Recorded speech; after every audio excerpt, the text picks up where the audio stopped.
एक ही 100 का है केसर 100 रुपये का।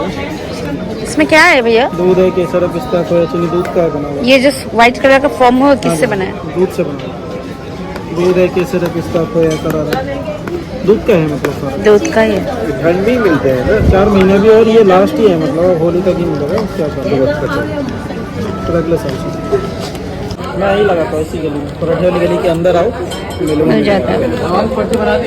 और एक दिन में मतलब ये एक 4-5 घंटा जो बनाते हैं वो सिर्फ एक दिन के लिए? एक दिन के लिए होता है। दूध को उसको उबाल के फॉर्म बनाना। खीर बनाते हैं वैसे ही ना भैया? ये तो कढ़ाई में बनता है। अच्छा, वो जो ऐसे मक्खन মাখন के तरह মাখনের মতন বানিয়ে এটাকে বানানা है। टेस्टी दौलत के चाट फेमस। और ये थोड़ा दीजिएगा इधर।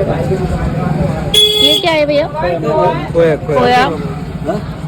আর এখানে দেখো পুরো দুধ দিয়ে ফর্ম করে এটাকে বানানো হয়েছে। দীপন খাচ্ছে, কেমন লাগছে? আর এটা একদম তোমরা পরাঠা গলির সামনে পাবে। আর ওই পরাঠা টেস্ট করতে কেউ ভুলো না। এই দৌলত का চাট অনেক দিন থেকে খুঁজছিলাম দিল্লিতে, এবার পাওয়া গেছে। আর উনি হলে এখানে ফেমাস। উনি এক দুটা ইউটিউবে অনেক অনেক অনেক ওনাকে দেখা যায়, ইউটিউব বলো ফেসবুকে ওনার এই দৌলতের চাট পাওয়া যায়।